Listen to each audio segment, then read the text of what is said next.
அஸ்ஸலாமு அலைக்கும் வரஹ்மத்துல்லாஹி வபரகாத்துஹு.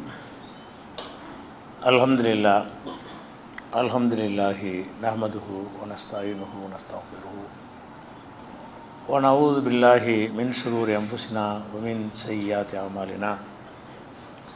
மன் யஹ்திஹில்லாஹு ஃபலா முதில்ல லஹு வ மன் யுضلில்ஹு ஃபலா ஹாதிய லஹு. வ அஷ்ஹது அன் லா இலாஹ இல்லல்லாஹு வஹ்தஹு லா ஷரீக லஹு வ அஷ்ஹது அன்ன முஹம்மதன் அப்துஹு வ ரசூலுஹு அம்மா பஅத்.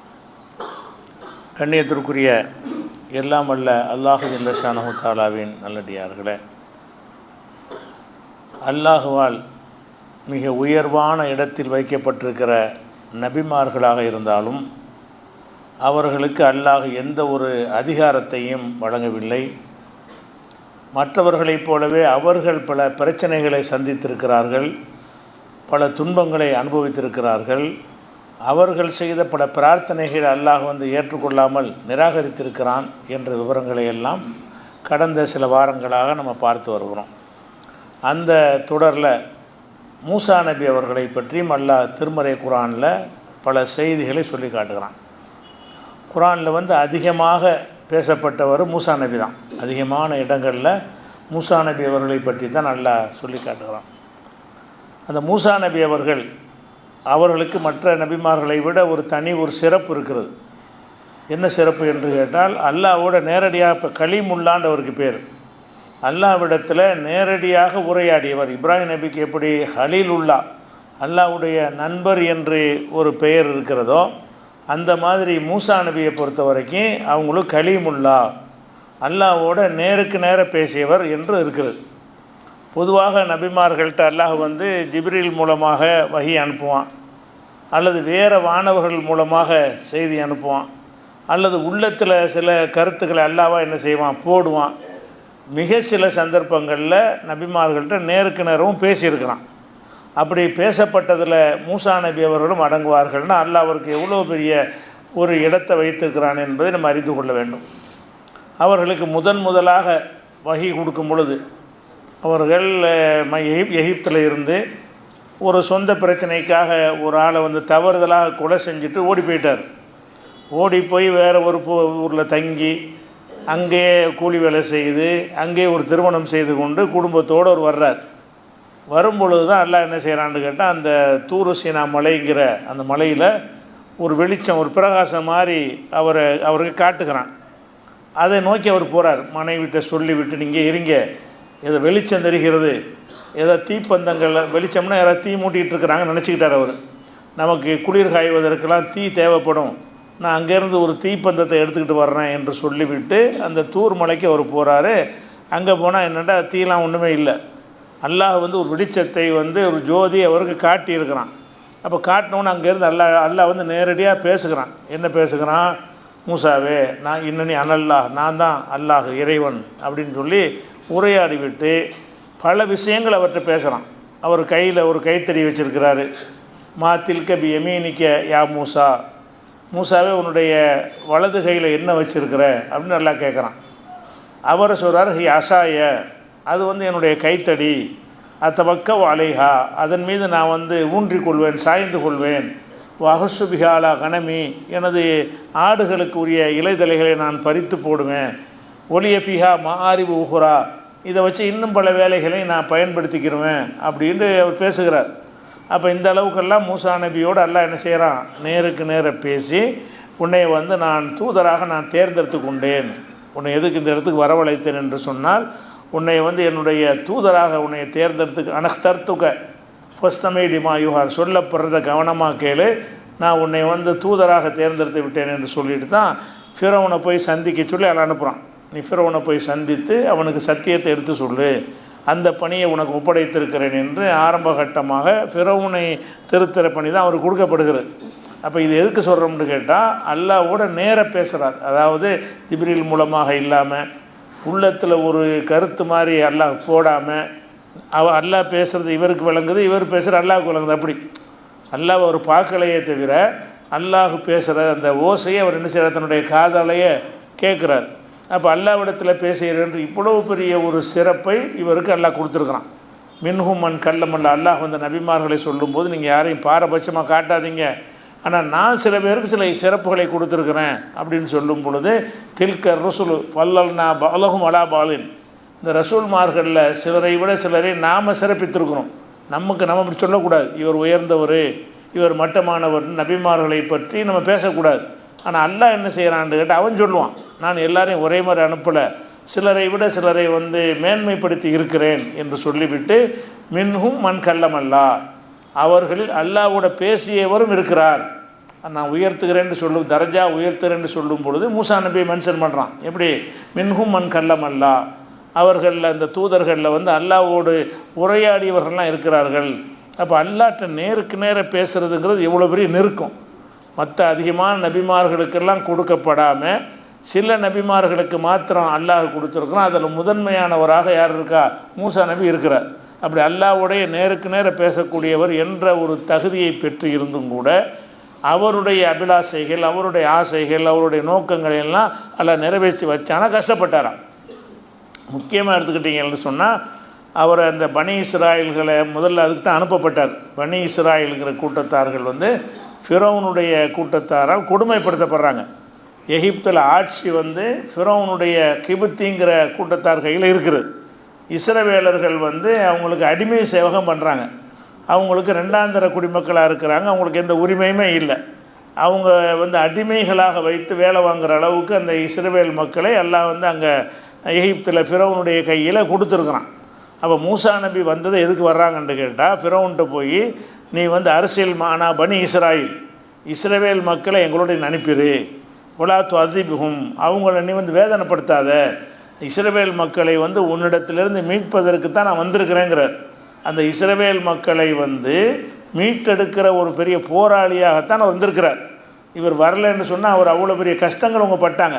இவர் அவங்கள உணர்ச்சியை எழுப்பி விட்டு அவங்கள கூட்டமாக ஆக்கி அவங்கள ஒரு மக்கள் திரளாக கூட்டி அதுக்கு பிறகு தான் நெஞ்சார் அந்த மக்கள் கொஞ்சம் அந்த ஃபிரௌனிடமிருந்து ஒரு விடுதலை பெறக்கூடிய ஒரு நிலைமையெல்லாம் ஏற்பட்டுச்சு. அப்படி இந்த இஸ்ரவேல் மக்களுக்காக அவ்வளோ பாடுபட்டிருந்தும் கூட அவர்கள் மூசா நபிகிட்ட எப்படி நடந்துக்கிட்டாங்கன்னு சொன்னால், அந்த மாதிரி எந்த நபிமார்களும் தொல்லைக்கு உள்ளாக்கப்பட்டது கிடையாது. மூசா நபியை அவரை ஏற்றுக்கொண்டவங்க இருக்காங்கல்ல, அவங்க நடத்தின மாதிரி எந்த நபியையும் எந்த சமுதாயமும் நடத்தினதே கிடையாது. அதுக்கு உதாரணம் சொல்வதாக இருந்தால், ரசூல் ஸல்லல்லாஹு அலைஹி வஸல்லம் செய்கிறாங்கன்னா, ஒரு நாள் கனிமத்து பொருள்களை பங்கு வச்சு கொடுக்குறாங்க. பொருள்கள் வந்துச்சுன்னா என்ன செய்வாங்க, போர்க்களத்தில் கிடைக்கக்கூடிய செல்வங்களை அந்த போரோட ஈடுபட்டவங்களும் கொடுப்பாங்க, ஈடுபடாதவங்களுக்கு என்ன செய்வாங்க, தேவையை அனுசரித்து இவங்களுக்கெல்லாம் நம்ம கொடுக்கலாம் என்று பல பேர் கொடுத்தாங்க. அப்படி கொடுக்கும்பொழுது நினைஞ்சாங்கன்னா, சில அவங்களுடைய தியாகங்கள் அதையெல்லாம் பார்க்காம அவங்கள கொண்டு சில இஸ்லாத்துக்கு ஒரு முன்னேற்றம் இருக்கும் என்று சொன்னால் அப்படியான ஆட்களை கொஞ்சம் அதிகமாக கொடுத்தாங்க. பரம்பரையாக இருந்த அன்சாரிகளுக்கெல்லாம் கம்மியாக கொடுத்தாங்க, ஜாஸ்தியாக கொடுக்கல. வராதவனாக இருக்கிறான், இப்போ தான் நேற்று தான் வந்திருப்பான், அவனுக்கு கொஞ்சம் அதிகமாக கொடுக்குறாங்க. எதனால் கொடுக்குறாங்கன்னு கேட்டால், இவர்கள் இஸ்லாத்தில் ரொம்ப நாளைக்கு முந்தி இஸ்லாம் ஆழமாக உள்ளத்தில் பதிஞ்சவங்க. இவங்க கூட குறைய கொடுத்தாலும் அதனாலையெல்லாம் அவங்களுக்கு பெரிய அதிருப்தி வராது. இப்போ தான் வர்றாங்க அவங்களுக்கு பல நோக்கங்கள் உள்ளுக்குள்ளே இருக்கும். அவங்களுக்கு தக்க வைக்கிறதா இருந்தால் நம்ம நபி நல்லா கவனிக்கிறாங்க, இந்த இஸ்லாம் நம்மளை நல்லபடியாக பார்த்துக்கிறது என்பதற்காக வேண்டி ரசூல் ஸல்லல்லாஹு அலைஹி வஸல்லம் என்ன செய்கிறாங்கன்னா, அவங்களுக்கு கொஞ்சம் அதிகமாகலாம் கொடுக்குறாங்க. அப்போ அந்த கொடுக்கறதுல பார்த்துட்டு ஒரு ஆள் ரசூலுல்லாஹ்ட்ட எதிர்த்து கேள்வி கேட்குறாரு, நீங்கள் நியாயமாக வழங்கவில்லை. ரசூலுல்லாஹ் என்ன செய்கிறாருன்னு கேட்டால், நீங்கள் பங்கீடு நீதியாக இல்லைன்னு சொல்கிறார். இது புகாரியில் 3150 ஹதீஸில் இருக்கிறது. அப்போ ரசூலுல்லாவை பார்த்து அவர் ஒரு சஹாபி தான். அந்த சஹாபி என்ன செய்கிறாருன்னு கேட்டால், நீங்கள் நீதியாக பங்கிடவில்லைங்கிறார். ஆனால் மேலோட்டமாக பார்க்கும்போது அப்படியே தோன்றத்தான் செய்யும். என்கிட்ட எல்லாருக்கும் சமமாக கொடுக்காம நேற்று வந்தாலும் கொஞ்சம் அதிகமாகவும் முன்கூட்டியே வந்தாலும் கொஞ்சம் கம்மியாகவும் கொடுக்குறத ஒருத்தன் வெளியிலேருந்து பார்த்தான்னு சொன்னால், இது இன்னும் நியாயம் இல்லாமல் இருக்குது. நாங்கள் கஷ்டப்பட்டு சிரமப்பட்டு போரில் பங்கெடுத்துருக்குறோம், எங்களுக்கு கம்மி, அவங்க நேற்று தான் வந்திருக்கிறாங்க, அவங்களுக்கு அதிகமானு கேட்குறாங்கல்ல. அந்த ஒரு பார்வையில் அல்லாஹ்வுடைய ரசூல் செஞ்சால் சரியாக இருக்கும்னு பார்த்தா அநீதின்னு யாரும் சொல்ல மாட்டாங்க. இந்த பங்கீடை மட்டும் பார்த்தாங்கன்னு வைங்க, அந்த பங்கீடுடைய அளவை மட்டும் பார்த்தாங்கன்னு சொன்னால் இது நீதியற்ற ஒரு பங்கீடு என்று அவர்களுக்கு ஒரு ஆளுக்கு தோன்றுகிறது. அவர் என்ன செய்கிறாருன்னு, நீங்கள் நீதியாக பங்கிடலை, நீங்கள் இந்த கனிமத்து பொருளை கொடுக்கும் பொழுது நேர்மையாக நீதியாக பங்கிடப்படவில்லைன்னு நேருக்கு நேரம் எதிர்த்து கேட்குறாரு.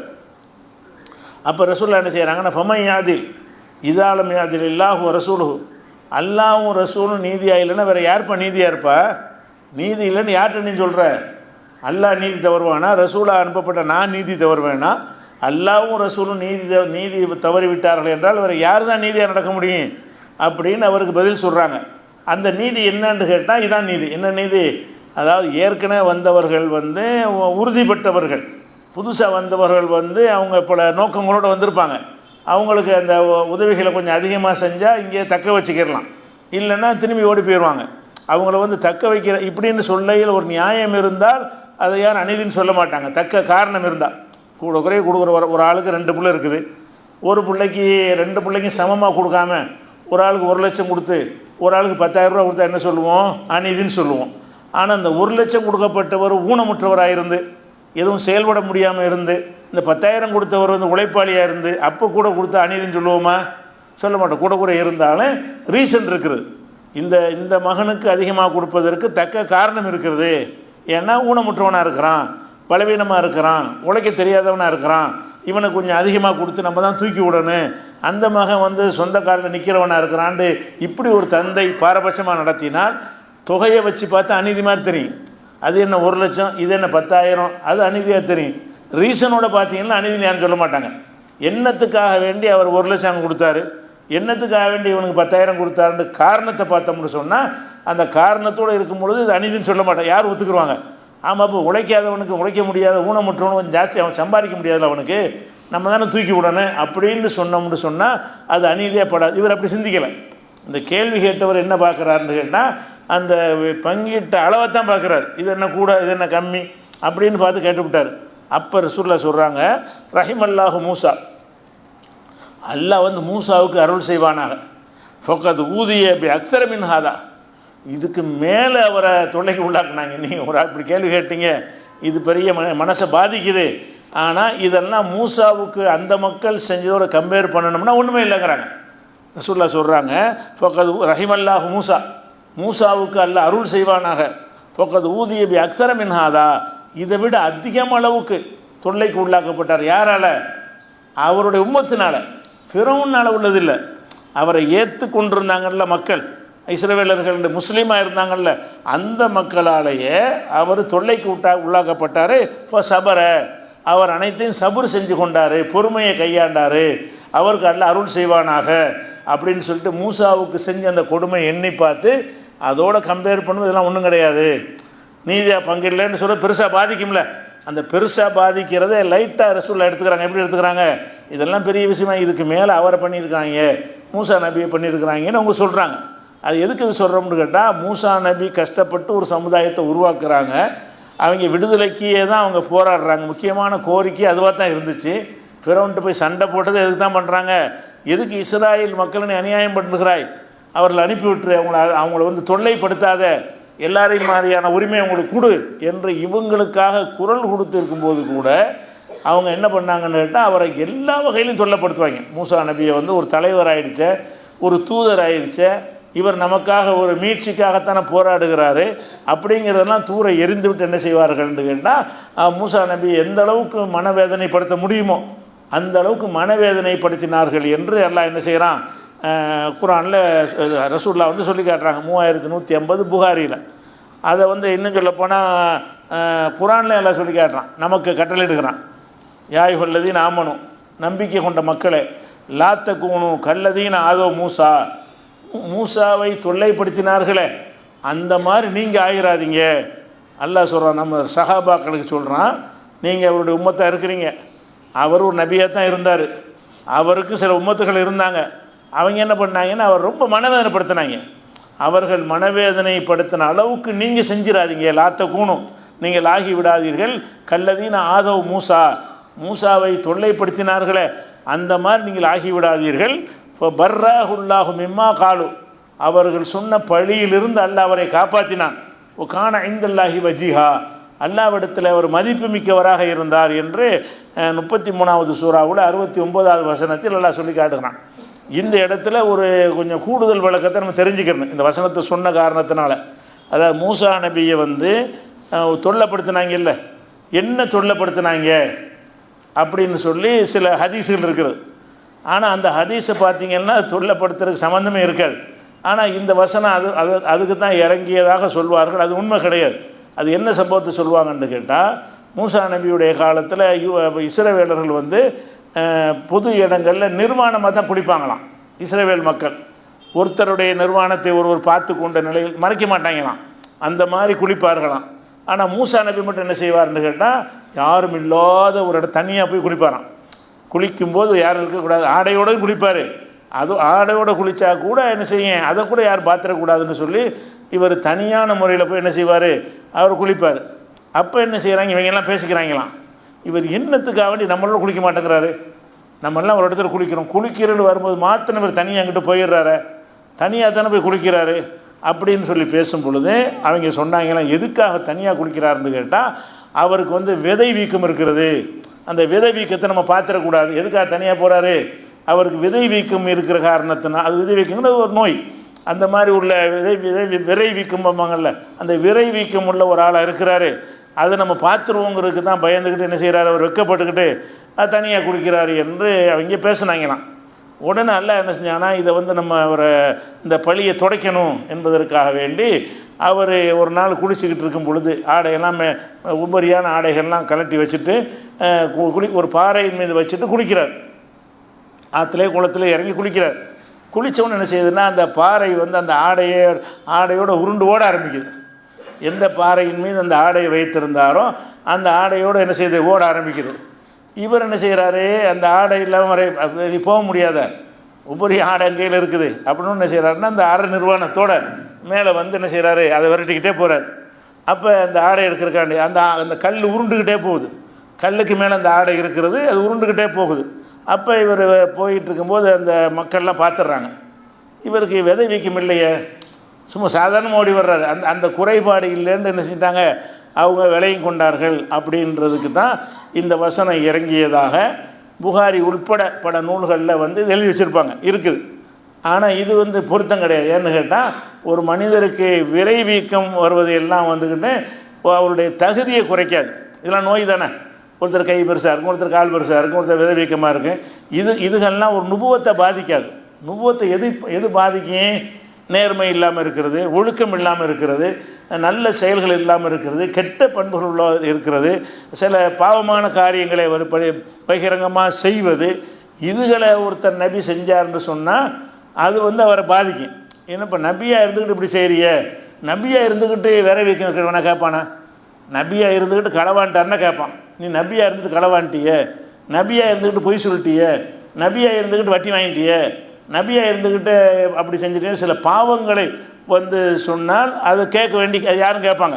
ஒரு நபிங்கிறது மற்றவங்களை விட ஒரு மேம்பட்ட நிலையில் இருக்க வேண்டும். ஆனால் இதில் உள்ள சம்பவம் இந்த வசனத்திற்கு விளக்கம் என்று சொல்லி வரக்கூடிய அந்த ஹதீஸில் என்ன வருதுன்னு கேட்டால், இவங்க வந்து அவரை விரைவிக்கும் உள்ளவர்னு சொன்னாங்க, அந்த குற்றச்சாட்டிலிருந்து அல்லாஹ் அவரை காப்பாற்றி விட்டான்னு இருக்குது. விரைவிக்கும்போது காப்பாற்ற ஒரு விஷயம், அது என்ன சொல்லிட்டு போகிறாங்களா, அதனால் என்ன, ஒரு மனிதனுக்கு விரைவிக்கம் இருந்துச்சின்னு சொன்னால் அவர் தாவாவது பாதிக்குமா, அவர் சொல்கிற ஹக்கான இந்த பிரச்சாரத்துக்கு அதுக்கு கெட்டது அமையுமா, இதுக்காக வேண்டி அவரை கேவலப்படுத்தி நிர்வாணமாக ஓட வச்சு ட்ரெஸ்ஸெல்லாம் எடுத்துகிட்டு போய்விட்டு எல்லாரும் நிர்வாணமாக வர அப்படிலாம் எல்லாம் செய்யணுன்ற அவசியம் இருக்குதா, இல்லை. ஆனால் இந்த ஹதீஸை தான் எல்லா அறிஞர்களும் என்ன செய்வாங்கன்னு கேட்டால், இந்த வசனம் அதை தான் சொல்லுதுன்னுப்பாங்க. அவங்களாம் சொல்ல, ஹதீஸில் புகாரில் அப்படி இருக்குது, புகாரி முஸ்லீம்லாம் இருக்குது. ஆனால் இது வந்து இதுக்கு பொருத்தம் கிடையாது. ஏன் பொருத்தம் கிடையாதுன்னு கேட்டால், இந்த இதில் ஒரு வசனத்தை பாருங்கள், யாய் கொள்ளது நாமனும், நம்பிக்கை கொண்டவர்களே, லாத்தக்கூனும் நீங்கள் ஆகக்கூடாது, கல்லதீன் ஆதோ மூசாவை வேதனைப்படுத்தினார்களே, மனவேதனைப்படுத்தினார்களே, அந்த மாதிரி நீங்கள் ஆகிவிடக்கூடாது. இப்போ பர்ராஹுல்லாஹும் இம்மா காலு, அவர்கள் சொன்ன பழியிலிருந்து அல்லாஹ் அவரை நீக்கினான். பர்ராண்டா நீக்குது, பழியிலிருந்து நீக்குவது. பழியிலிருந்து நீக்குவதுன்னா என்ன அர்த்தம் என்று கேட்டால், இவர் மீது ஒரு பழி சுமத்தி இருக்கிறாங்க. மூசா நபியின் மீது எந்த அளவுக்கும் போயிருப்பாங்க, எந்த அளவுக்கு அந்த உம்மத்தை என்ன செய்வாங்க, அநியாயக்காரங்களாக இருந்தாங்க. மூசா நபியின் மீது ஒரு கொலை பழியோ வேறு என்ன ஒரு பழியோ ஒரு பாவம் செஞ்ச மாதிரி ஒரு பழியோ சுமத்தி இருக்கிறாங்க. அதைத்தான் இல்லை நீக்கினாங்க. பர்ராஹுல்லாஹும் இம்மா காலு, அவர்கள் கூறியதை விட்டும் அல்லாஹ் வந்து அவரை நீக்கி வைத்தான்.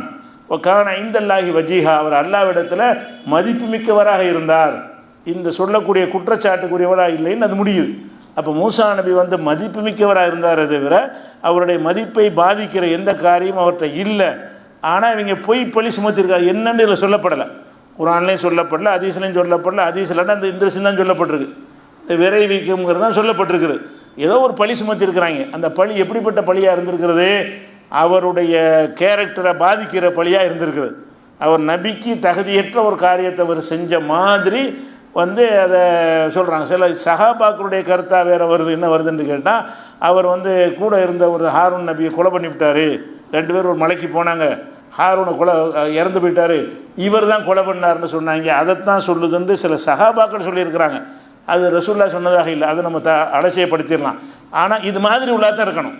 அதாவது மூசா நபியின் மீது இவங்க சொன்னது என்னவா இருக்கணும்னு கேட்டால், அவர் வந்து நபிங்கிற தகுதியை பாதிக்கக்கூடிய ஒரு வேலையை செஞ்சிட்டார் என்று ஒரு அவதூறை சொல்லியிருக்கிறாங்க. அந்த அவதூறிலிருந்து அல்லாஹ் என்ன செய்கிறான், ஏதோ ஒரு வகையில் காப்பாற்றிருக்கிறான். அது சம்பவம் நமக்கு தெரியல, ஏதோ ஒரு வகையில் அல்லாஹ் சில பொறுப்புகள் மூலமாக காட்டி மூசா நபியின் மீது நீங்கள் சொன்ன பழி வந்து பொய்யானது, ஆதாரம் மட்டும் நல்லா காப்பாற்றிட்டேங்கிறான். நமக்கு தேவையான விஷயம் என்னன்னு கேட்டால், மூசா நபியை அவங்க தொல்லைப்படுத்தின மாதிரி நீங்கள் தொல்லைப்படுத்துறாதீங்க. அவர்கள் கூறியதிலிருந்து அல்லாஹ் அவரை நீக்கிவிட்டான். பர்ரன்னு சொன்னாலேயே இந்த அவதூறு பழி இருக்குல்ல, அதில் நீக்குவது. பர்ரங்கிற வார்த்தை எதுக்கு சொல்லுவாங்கன்னு கேட்டால், ஒரு மனிதருடைய கேரக்டர் மீது சொல்லப்படக்கூடிய அந்த மாதிரி குற்றச்சாட்டுகள்லேருந்து அல்லாஹ் என்ன செய்வான், ஆயிஷா நாயன் மீது குற்றம் சொன்னாங்கல்ல, அவதூறு சொன்னாங்கல்ல, அதை நீக்கிவிட்டான் என்பதற்கு பராத்துடைய ஆயத்தமாங்க. பரா நீக்கிறது, அந்த பழியில் அவங்க மேலே தப்பு இல்லை அப்படின்னு சொல்லி அல்லாஹ் இறக்குனான்ல, அந்த வசனத்தை தான் பராத்துமாங்க, நீக்கி வைத்தான்னு சொல்கிறது. அப்போ ஒரு பழி சுமத்தப்பட்டு அந்த பழி பொய்யானது என்று அல்லாஹ் நீக்கினான் என்பதை தான் இந்த வசனம் சொல்கிறது. ஏன்னா இந்த வசனத்தை எடுத்துக்கொண்டு அந்த ஹதீஸையும் பார்த்துவிட்டு இதுதான் நீங்கள் விளங்கிடக்கூடாது. இதெல்லாம் ஒரு பெரிய அவருடைய கேரக்டரை பாதிக்கிற விஷயம் இல்லை, அதில் இருக்கிறத தானே செஞ்சாங்க. அவங்க விரைவீக்கம் இருப்பதாக நினைத்துக்கொண்டு சொன்னாங்க. விரைவீக்கம்ங்கிறதெல்லாம் ஒரு நபியுடைய தகுதியை குறைக்க. அதுக்கு தான் எல்லாம் எப்படி முடிக்கிறான்னு கேட்டால், கான இந்தல்லாஹி வஜீஹா, இவங்க என்ன தான் பழி சொன்னாலும் சரி அவர் அல்லாஹ்விடத்தில் மதிப்பு மிக்கவராக இருந்தார். அப்போ மதிப்பு மிக்கவர்னா எதை காட்டுது, கேரக்டர் சம்மந்தத்தை தான் காட்டும். கேரக்டர் சம்மந்தமாக நீங்கள் சொல்ல மாதிரி இருக்கலை, அல்லாஹ்விடத்தில் மதிப்பு மிக்கவராக தான் இருந்தார். அவர் மதிப்பை குலைக்கக்கூடிய ஒரு அவதூறு சொல்லியிருக்கிறாங்க. நம்ம என்ன பிரச்சனைன்னா, ஒரு மூசா நபியின் மீது அவங்களுடைய விடுதலைக்காக பாடுபட்ட அந்த மூசா நபியின் மீது என்ன செய்கிறாங்கன்னு கேட்டால், அவரை வந்து அவருடைய கேரக்டரை டேமேஜ் பண்ணுற அளவுக்கு பாரதூரமான ஒரு வீண் பழியை சுமத்தி இருக்கிறார்கள். அந்த பழி பொய் என்பதை எல்லாம் நினைஞ்சிட்டான், அவங்களை காப்பாற்றி அவரை நீ சொன்ன பழிக்கு உரியவர் இல்லைன்னு செஞ்சுட்டான்னு வருது. இப்போ எதுக்கு சொல்கிறோம்னு கேட்டால், அவ்வளோ பெரிய உயர்ந்த ஒரு நபியாக இருந்தாலும் அவரோடு இருக்கக்கூடியவர்கள் வந்து அவருக்கு ஒரு விசுவாசமானவோ அப்படி தான் நினைக்கிறாங்க. அவுலியாக்கள், மகான்கள், பெரியார்கள்னால் என்ன செய்வாங்க, அந்த சீடர்கள் உள்ளத்தை அப்படி பக்குவப்படுத்திடுவாங்க, இப்படி கண்ட்ரோலில் வச்சுருவாங்க. அவங்க எள்ளுண்டா எண்ணெயாக உருவிடுவாங்க சீடர்கள்லாம். அப்படி தான் முரீதுகள்லாம் இருப்பாங்கன்னு பில்டப் கொடுக்குறாங்கல்ல. மூசா நபியுடைய உம்மத்தை அப்படி இருக்கலை. மூசா நபியுடைய உம்மத்தை என்ன செய்யலை, அவர் மீது எந்த பழியையும் சுமத்துவதற்கு தயாராக இருந்தார்கள் என்பதை நம்ம பார்க்குறோம். அதே மாதிரி வந்து அவங்களுடைய கேரக்டர் எல்லாம் சொல்லும் பொழுது 7வது சூறாவில் 131 வசனத்தில் சொல்கிறான், அவங்களுக்கு இந்த உலகத்தில் வாழும்போது பல துன்பங்கள் வரும். குறிப்பாக ஃபிரௌன் மூலமாக அவங்க பல கஷ்டங்கள் அனுபவித்தாங்க. அதே மாதிரி பொருளாதார சிரமம், ஆட்சி அதிகாரம் அவங்கள்ட்ட இருக்கிற ஃபிரௌன் இருக்குதுல்ல, காசு பணத்துக்கு தட்டுப்பாடு வரும்ல, இந்த மாதிரி சில துன்பங்கள் வரும்போது என்ன செய்வாங்கன்னு கேட்டால், அல்லாஹ் தந்துட்டான்னு நினைக்க மாட்டாங்களாம். மூசா நபி ஏற்றுக்கிட்டு மூமினா இருந்துக்கிட்டே என்ன செய்வாங்கன்னு கேட்டால், ஃபைதா ஜாத்துமுல் ஹசனத்து, ஏதாவது நல்லது நடந்து விட்டால், ஒரு செழிப்பு வந்து விட்டால், காசு பணம் கிடைத்து விட்டால், ஒரு வேலை வாய்ப்பு கிடைத்து விட்டால், அது நல்லதுங்கிறது. நல்லது கிடைத்து விட்டால் காலு சொல்வார்கள், லனா ஹாதிஹி, இது எங்களுக்காக இறைவன் கொடுத்துருக்குறான், எங்களுக்கு இந்த பணத்தை தந்து விட்டான் அப்படின்ட்டு தங்கள் பக்கம் சேர்த்துக்கொள்வார்கள். ஒயின் துசிபுகும் செய்யத்துன், ஏதாவது ஒரு கஷ்டம் வந்துச்சின்னு வைங்க, மழை பெய்யாமல் வறட்சி வந்துச்சின்னு வைங்க, அல்லது ஃபிரௌன் பிடிச்சி 10 பேரை ஜெயிலில் போட்டான்னு வைங்க, இப்படி ஏதாச்சும் ஒரு துன்பம் வந்துருச்சுன்னு சொன்னால், எத்தையரூபி மூசா ஓமாகும், மூசா தான் இது காரணன்றவாங்க. இவங்களுக்கு ஏதாவது கஷ்டம் எந்த அளவுக்கு அவங்க இருந்தாங்க, மூசாவுடைய உம்மத்தாக இருக்கிறாங்க, ரசூலுல்லாவுக்கு எப்படி சஹாபாக்கள் இருந்தாங்களோ அப்படித்தான் அவங்க இருக்கணும். அந்த மாதிரி ஒரு நபியை ஏற்றுக்கொண்டிருந்து என்ன செய்கிறாங்கன்னு கேட்டால், நல்லது நடந்தால் எங்களால் நடந்ததுங்கிறாங்க. எந்த கெட்டது வந்தாலும் சரி, இந்த ஆள் தொலைஞ்சதப்போ சரியாக வரும், இவர் தான் வழிகாட்ட வந்திருக்கிறாரு, நேர் வழிகாட்ட வந்திருக்கிறாரு, தூதர்னு ஏற்றுக்கிட்டாங்க. ஏற்றுக்கிட்டு எந்த கஷ்டம் வந்தாலும் மூசா அதில் போட்டுருவாங்களாம். ஒயின் துசிபுகும் செய்யாத்தும், அவங்களுக்கு ஒரு துன்பம் ஏற்படும் என்று சொன்னால், எத்தையரூபி மூசாவும் ஆகும், மூசாவும் மூசாவோடு இருக்கிற ஆட்களால் தான் நமக்கு ஏற்பட்டுச்சு அப்படின்னு சொல்லிக்கொண்டு சொல்வதை 7வது சூறாவில் 131வது வசனத்தில் எல்லாம் சொல்கிறான். அப்போது அவ்வளோ பெரிய நபியாக இருந்தால் கூட இந்த மாதிரி அந்த மக்களை வென்றெடுக்க முடியல. நபின்னு சொன்ன நம்மளை நல்லபடியாக அவங்க நினைக்கணும், நம்மளை உயர்வாக மதிக்கணும், நம்மளை பற்றி தப்பு அவங்க சொல்லக்கூடாது, அப்படி தானே எல்லா தலைவரும் விரும்புவாங்க. அவர் அத்தனை விரும்பியிருப்பார். அப்படிப்பட்ட ஒரு நிலையில் இருந்தும் கூட அவரை இந்தளவுக்கு வேதனைப்படுத்துகிறாங்க. இப்படி என்ன நடந்தாலும் அவர் மேலே போட்டுருவாங்க. அவர் மார்க்கத்தை சொல்லி தொழுகிறது எப்படி, நோன்பு எப்படி எல்லாத்தையும் சொல்லி கொடுக்க வந்த அல்லாஹ்வுடைய தூதராக இருக்கிறாரு. அவர் என்ன செய்வாங்க, எந்த கஷ்டம் வந்தாலும் அந்த கஷ்டத்துக்கு வரும்போதெல்லாம் இவரை காரணம் காட்டிடுவாங்க. என்ன வந்தாலும் ஒன்றால் தான் ஏற்படுச்சு. அதே மாதிரி இன்னொரு கட்டத்தில் என்ன செய்வான்னா, ஃபிரௌன் மூசா நபி பிறக்கிறதுக்கு முன்னாடி அந்த ஆம்பளை பிள்ளைலாம் கொள்ளுவான், அவங்க வளர்ந்துடக்கூடாதுங்க இருக்க வேண்டி. பிறகு இவங்கெல்லாம் ஒரு அசம்பிள் ஆகி ஒரு சக்தியாக உருவான பிறகு அந்த சூனியக்காரர்கள்லாம் தோற்று போயிடுவாங்கல்ல, அந்த நேரத்தில் என்ன செய்வான்னு கேட்டால் இவங்களுடைய எண்ணிக்கையை குறைக்கணும் என்று சொல்லி மூசா நபியுடைய ஆம்பளை அவங்க சமுதாயத்தில் ஆண்கள்லாம் கொள்ளுவாங்க. அப்போவும் என்ன சொல்லுவாங்கன்னா, அந்த கூட்டத்தார் மூசாட்ட நீ வர முந்தியும் கஷ்டம், நீ வந்தோடனே உன்னால் பெரிய கஷ்டத்துக்கு மேலே கஷ்டமாக இருக்கியா அப்படின்னு சொல்லிட்டு மூசா நபிகிட்ட அவரை வேதனைப்படுத்த விதமாக நடப்பார்கள். அப்போ மூசா நபி அவர் ஒரு சமுதாயத்துக்கு தூதராக இருக்கிறார். அந்த சமுதாயத்தான் அவருக்கு பெரிய மனவேதனை. ஃபிரௌன் ஒரு பக்கம் சமாளிக்க வேண்டியிருக்குது, அது ஒரு பக்கம் நடந்துக்கிட்டு இருந்தாலும் யார் அவரை நம்பிக்கை கொண்டிருந்தார்களோ அந்த மக்கள் மன உளைச்சலை ஆளாக்குற சின்ன விஷயமா? ஒரு நபிக்கு மன உளைச்சலுக்கு மேலே மன உளைச்சல் பண்ண அவர் எப்படி செயல்பட முடியும்? அது கூட இல்லாமல் ஆக்கலையில் அல்லாஹ் என்ன செய்யலை, இவர் நபி இறை தூதராக இருக்கிறாரு, நம்மளோட ஒரு நேரடி உரையாடல் பண்ணவராக இருக்கிறாரு, இவர் எந்த மன உளைச்சல் வந்துடக்கூடாது அப்படிங்கிற ஒரு ஏற்பாடெல்லாம் செஞ்சானா? அவர் மன உளைச்சலுக்கு மேலே ஆளாகி என்ன செய்கிறாரு, ரொம்ப ரசூலுல்லாவே இவர் மாதிரி யாரும் மன உளைச்சலுக்கு ஆளானது இல்லைன்னு சொல்கிற அளவுக்கு அவர் நடந்திருக்கிறார். அப்போ இது மாதிரி மூசாவுடைய உம்மத்தினர்கள் என்னென்னலாம் பண்ணாங்க என்பதற்கு இன்னும் சில சம்பவங்கள் இருக்குது. இன்ஷா அல்லாஹ் அதை அடுத்தடுத்து பார்க்கலாம்.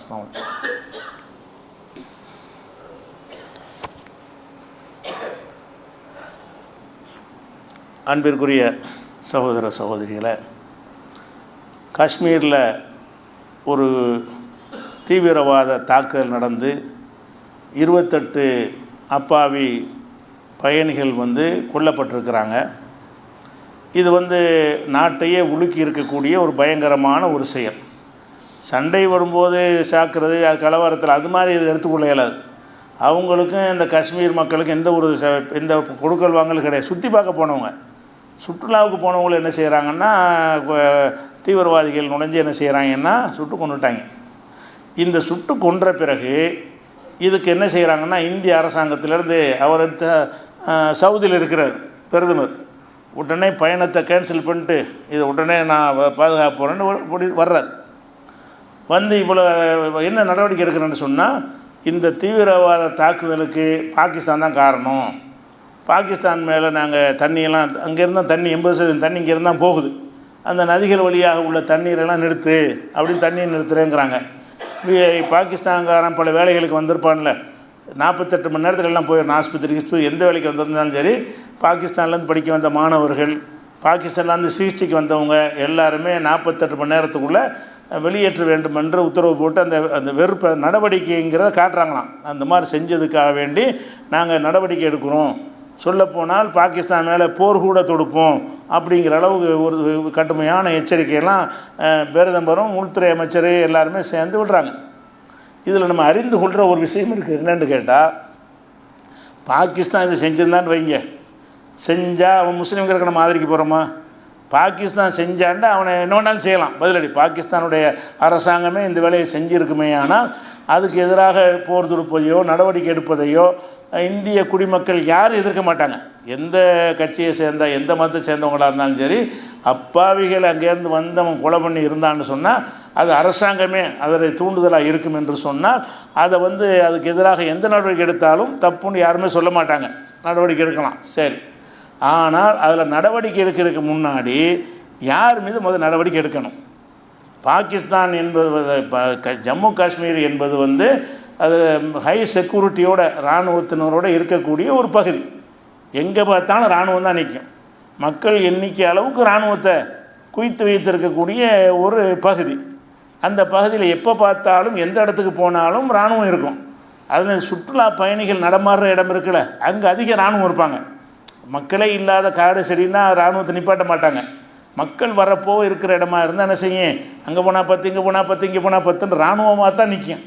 அப்படியான ஒரு இடத்துல பாகிஸ்தான்லேருந்து அவன் இதை தாக்கிட்டு போயிட்டான் என்று சொன்னால், அப்போ அந்த தாக்கக்கூடிய நேரத்தில் ஒரு இராணுவம் இல்லை. அப்போ அரசாங்கம் என்ன செய்யணும், இதுக்கெல்லாம் மக்கள் அவங்களோட பதிலை கேட்கணும். ஆட்சியில் இருப்பவர்கள்ட்ட அந்த சொல்லி வச்ச மாதிரி அந்த தாக்குதல் நடத்துகிற அந்த நேரத்தில் ஒரு இராணுவமும் ஏன் இல்லை. அங்கே இராணுவம் அந்த கூலிக்கு குதிரையில் ஏற்றிக்கிட்டு போவாங்க இல்லையா டூரிஸ்ட்டுகளை, அப்படி ஒருத்தன் தான் ஃபைட் பண்ணி அந்த மக்களை காப்பாற்றி செத்துருக்கானே தவிர ஒரு இராணுவம் அவங்களுக்கு பாதுகாப்பாக நிற்கவே இல்லை. பிறகு பாடி அல்றதுக்கு வேண்டாம் இராணுவம் வந்திருப்பாங்க. அப்போ அந்த இடத்துல இராணுவம் ஏன் இல்லாமல் போனது, இந்த கேள்விக்கு மக்கள் பதிலை கேட்கணும். பாகிஸ்தான் போர் செய்யாமல் இரு. முதல் விஷயம், அங்கே இல்லாமல் போனார்களே, அது இல்லாமல் ஆக்குனது யார்? அது தற்செயலாம். ஏன் அந்த இராணுவ வீரர்கள் இல்லை? யார் இல்லாமல் ஆக்குனது? அந்த இடத்துல எப்போவும் இருந்து கொண்டிருக்கக்கூடிய இராணுவ வீரர்கள் அந்த இடத்துல இல்லை என்று சொன்னால், அப்போ இவங்க யாரோ உடந்தையாக இருந்து செஞ்சாங்கன்னு விளங்க முடிகிறது. இந்த காரியம் நடக்கும்போது நம்ம இல்லாமல் இருந்தால் தான் இவங்களை தீவிரவாதிகள் நடவடிக்கை எடுக்கிறத வெற்றிகரமாக செய்ய முடியும். இந்த கேள்விக்கு பிரதமர் பதில் சொல்லணும், உள்துறை அமைச்சர் பதில் சொல்லியாகணும். அது மாத்திரம் இல்லாமல் இவன் பாகிஸ்தான்லேருந்து வந்துட்டாங்கிறீல்ல, பாகிஸ்தான் இங்கேருந்து 50 கிலோமீட்டர் எல்லையில் இருக்குது. சம்பவம் நடந்ததில் இருந்து பாகிஸ்தான் எங்கே இருக்குன்னு கேட்டால், அந்த காஷ்மீர் வாங்கல ஆசாத் காஷ்மீர், அது இங்கேருந்து ஒரு 50 கிலோமீட்டருக்குலாம் தான் பாகிஸ்தானுடைய பார்டர் வருது. 50 கிலோமீட்டருக்கு அங்கே இருந்தவன் 50 கிலோமீட்டரை கடந்து பயங்கர இராணுவ உடையை போட்டுக்கிட்டு பயங்கரமான துப்பாக்கிகளை கையில் எடுத்துக்கிட்டு இவ்வளவு தூரம் வந்திருக்கிறான்னு சொன்னால் அப்படி தானே அர்த்தம். பாகிஸ்தான்காரன் செஞ்சிட்டான்னு சொன்னால் ஆகாயத்திலேருந்து குதிக்க மாட்டான்னு இப்படி தானே வந்திருப்பான். அப்போ நீங்கள் இவ்வளோ லட்சக்கணக்கான மக்களை இராணுவத்துக்குன்னு செலவழிக்கிறீங்க, பாதுகாப்பு போடுறீங்க, பட்ஜெட் போடுறீங்க, எங்கள்கிட்ட வரி அதை சொல்லியே பிடுங்குறீங்க. அப்போ இந்த இராணுவங்களாம் எங்கே போனாங்க? 50 கிலோமீட்டரை கடந்து இவர்கள் வர்ற வரைக்கும் ஒரு இடத்திலும் ஏன் சோதிக்கலை? ஏன் அவர்களே கண்டுபிடிக்க முடியலை? பாகிஸ்தான்காரன் தானே வந்துட்டாங்கிறீங்க. பாகிஸ்தான்காரன் வந்தால் அடிங்க என்னொன்னாலும் செய்யுங்க. இந்தியர்கள் என்ற முறை நாங்கள் முதல்ல ஆதரிக்கிறவர்களாக நாங்கள் இருப்போம். ஆனால் பாகிஸ்தான்காரன் வந்தான்னு சொல்கிறீங்க, எப்படி வந்தான்? அப்போ இவ்வளோ வேணால் வந்தான்னா இந்த 50 கிலோமீட்டர் வரைக்கும் உள்ள அந்த இராணுவ அதிகாரிகள் யார்? அதன் பொறுப்பாளர்கள் யார்? அவர்களே இவன் வரும்போது கண்காணிக்க தவறினார்கள், ஏன் தடுக்க தவறினார்கள்? அந்த பாதை என்னது? அதுவும் செக்யூரிட்டியான ஒரு பாதுகாப்பான ஒரு மாநிலம் அது. மற்ற தமிழ்நாடு மாதிரி அப்படின்லாம் சொல்ல முடியாது. எல்லா நேரத்தையும் கண்குத்தி பாம்பாக இருக்க வேண்டிய இராணுவத்தினர் யாருமே அந்த இடத்தில் இல்லாமல் இருந்தால் தான் அங்கேருந்து வந்திருப்பான். அப்போ இவன் பாகிஸ்தான்லேருந்து வந்தான்னு நீங்கள் சொல்வீர்களே, ஆனால் அவள் பாகிஸ்தான்லேருந்து 50 கிலோமீட்டர் வர்ற வரைக்கும் நீங்கள் என்ன செஞ்சுக்கிட்டு இருந்தீங்க? அப்போ இதை செய்யலைன்னா யாருமே நடவடிக்கை முதல் எடுக்கணும். இதுக்கு யார் பொறுப்பேற்றிருக்கிறாரோ பிரதமரும் அமித்ஷாவும் தானே பதவி விலகணும். உனக்கு எங்கள் மக்களை காப்பாற்ற துப்பு இல்லை. எங்கள் மக்களை பாகிஸ்தான்லேருந்து 50 கிலோமீட்டர் தாண்டி உலகத்திலேயே உலகத்திலே பெரிய நாடு நம்ம நாடு தான் மக்கள் தொகையில். சைனாவெல்லாம் பின்னுக்கு தள்ளிட்டோம். உலகத்திலே அதிகமான மக்கள் தொகை கொண்ட முதல் நாடாக இருக்கக்கூடிய ஒரு இந்தியாவின் மீது நம்மளில் ஒரு 5%, 20% இருக்கக்கூடிய இன்னொரு நாட்டுக்காரன் உலக நுழைஞ்சி நம்ம நாட்டு எல்லைக்குள்ளே புகுந்து அடிச்சுட்டு போயிட்டான்னு சொன்னால் அதை காப்பாற்றும் பொறுப்பில் இருக்கக்கூடியவர்கள் யார்? உள்துறை அமைச்சர் தானே, அவருக்கு மேலே இருக்கிற பிரதமர் தானே. அப்போ இதை செய்யலை என்று சொன்னால் யார் பொறுப்பேற்றுக்கிறன்னு? நம்ம ஒரு ஒரு பெரிய ஒரு நிறுவனத்தை உண்டாக்குறோம், அதுக்கு ஒரு 10 காவலர்களை போடுறோம், அவனுக்கு ஆயுதங்கள்லாம் கொடுக்குறோம், செக்யூரிட்டி பண்ணி பாதுகாப்பாக வச்சுக்கலான்னு சொல்கிறோம். திடீர்னு ஒரு 10 பேர் வெளியிலேருந்து உள்ளே நுழைஞ்சி எல்லாத்தையும் கொள்ளையடிச்சிட்டு போயிட்டாங்க. அவங்க கொள்ளையடிக்க வரும்போது இவன் யாருமே இல்லை, நம்மள்ட்ட சம்பளம் வாங்கிட்டு இருந்தவங்க எவனுமே இல்லை, அவங்கெல்லாம் எங்கேயும் ஒழிஞ்சிக்கிட்டாங்க. இப்போ நீங்கள் என்ன செய்யணும்? இவர்களும் நடவடிக்கை எடுப்பீங்களா, எடுக்க மாட்டீங்களா? அப்போ இந்த செயல் நடந்ததுக்கு முதல் பொறுப்பாளி யாருன்னு கேட்டால் பிரதமரும் உள்துறை. இதை ஏன் பொறுப்பற்று இருந்தீங்க? அது ஒரு விஷயம். அல்லது பாகிஸ்தான் வரல அப்படி சொல்ல மாட்டேங்கிறாங்க. பாகிஸ்தான்லேருந்து வரவெல்லாம் கிடையாது, ஆல்ரெடி இங்கே இருந்தாங்களாம். அப்போ ஆல்ரெடி இங்கே அவங்க குடி தங்கி இருந்தார்களே. ஆனால் எவ்வளோ காலம் தங்கி இருந்தாங்க? அவ்வளோ காலம் இப்படி தங்க முடிஞ்சிச்சு. பாகிஸ்தான்லேருந்து இந்த தாக்குவதற்காக வரலையாம், முன்னாடியே இருந்தாங்களாம். அது பாகிஸ்தான்லேருந்து முன்னாடியே அங்கங்கே இடத்த பிடிச்சி இருந்தாங்கன்னா அவங்கங்கே இடத்த பிடிச்சி இருக்கும்போது என்ன செஞ்சிட்டு இருந்த? உன்னுடைய உளவுத்துறை என்ன செஞ்சிச்சு? உன்னுடைய இராணுவம் என்ன செஞ்சிச்சு? பல நாட்களாக வந்து தங்கி இருந்தானே அந்த உன்னால் கண்டுபிடிக்க முடியலை. இன்னும் சொல்ல போனால் இன்றைக்கு வந்து 2 வீடுகளை வந்து குண்டு வச்சு தகர்த்துருக்குன்னு சொல்கிறாங்க இராணுவத்தில் இருந்து. அதுதான் அவங்களுடைய வீடான். யார் இந்த தாக்குதல் நடத்தினாங்கல்ல, அந்த வீட்டில் அவன் இருந்தானா இல்லையான்னு தெரியல, வீட்டை மீது குண்டு வச்சுருக்கிறாங்கிறான். அப்போ அவன் தான் இருக்கிறான்னு உனக்கு தெரியுது, அவன் எப்படி இங்கே தங்கினான்? அப்போ பாகிஸ்தான்லேருந்து நேற்று தான் வந்தான்னு சொன்னாலும் நீ ஒரு கையாளாகாத அரசாங்கம் பண்ணுற. முன்னாடியே வந்துட்டான்னு சொன்னால் ஒரு மாதமோ 2 மாதமோ 6 மாதமோ முன்னாடி அவன் வந்து விட்டான் என்று சொன்னால், இவ்வளவு காலம் நம்ம நாட்டில் வந்து வெளிநாட்டுக்காரன் உள்ள நுழைஞ்சு சைத்திட்டம் தீட்டி கொண்டு சுதந்திரமாக நடமாட முடியும் என்று சொன்னால் நீங்கள் நாட்டை பாதுகாக்கிறார்களா? எப்படி பாதுகாப்பீங்க? எங்கள் மக்கள் அப்பாய் மக்களை பலி கொடுத்துட்டீங்களே. பலி கொடுத்து விட்டு அதை மதக்கலவரத்துக்கு காரணமாக பயன்படுத்த பார்க்குறாங்களே தவிர, இது யார் மீது மக்களுக்கு கோவம் வரணும்? யார் மீது வரணும்? அரசாங்கத்தின் மீது தானே வரணும். என்னங்கடா இவ்வளவு பணத்தை எங்கள்கிட்ட ஜிஎஸ்டின்னு அது இதுன்னு வாங்குறீங்க, பட்ஜெட்டில் வந்து பெருமாறியான தொகை இராணுவத்துக்குன்னு ஒதுக்குறீங்க, அந்த இந்த இதுன்னு சொல்லி என்ன செய்ய வல்லரசு ஆகுறதுக்குரிய யவுகண ஆயுதம் பீரங்கின்னு நினமோ உலகத்தையெல்லாம் வெளில போகிறோன்னு சொல்கிறீங்க. சொந்த நாட்டு மக்களை உங்களை காப்பாற்ற வைக்க இல்லையே. அப்போ முதல் குற்றவாளி யார் என்று கேட்டால் பாதுகாக்க தவறியவர்கள் தான். அதுக்கு யாரெல்லாம் அங்கே பொறுப்பட்டு இருந்தார்கள், அல்ல யார் அந்த மாதிரி தீவிர தாக்குவதற்கு துணை செஞ்சு போய் நீ அடி நான் ஒதுக்கிறேன்னு சொன்னவர்கள் யார்? அப்படிலாம் இருக்கலாம்ல. அப்படிலாம் இல்லாமல் அந்த இடத்த காலியாக இருக்க முடியாது. அப்போ அந்த மாதிரியான ஒரு விஷயம் நம்ம நாட்டில் நடந்திருக்குன்னு சொன்னால் எவ்வளோ பெரிய கேவலம் இது. ஒரு நாட்டுக்கு வந்து வெளிநாட்டிலேருந்து ஒருத்தன் வந்து தாக்குனாலும் கேவலம் தான், ஏற்கனவே ஆல்ரெடி இங்கே தங்கி இருந்து தாக்குனாலும் கேவலம் தானே. ரெண்டில் எது நடந்தாலும் அந்த பாதுகாக்க தகுதியற்றவர்கள்னு காட்டுதா இல்லையா? அப்போ இதை வெகுஜன மக்கள் இதை கேட்க மாட்டேங்கிறாங்க. டிவியில் உட்காந்து என்ன செய்கிறாங்க, பாகிஸ்தானை எப்படி தாக்குவது, போர் நடக்குமா நடக்காதா, அதெல்லாம் ரெண்டாவது பண்ணுற. முதல்ல இவங்களுக்கு நடவடிக்கை எடு. நீ முதல் குற்றவாளி இவங்க தான். அவன் செஞ்சுருந்தான்னு சொன்னால் அதுக்குரிய ஆதாரத்தை காட்டி ஐநா சபையில் சொல்லிட்டு தானே தாக்கணும். இன்னென்ன ஆதாரங்கள் இருக்குது, நாங்கள் தாக்க போகிறோம் அப்படின்னு சொல்லிட்டு தான் தாக்கணும். அது ஐநா சபையில் சொல்லிட்டு தாக்கும்போது வரட்டும் பார்ப்போம்.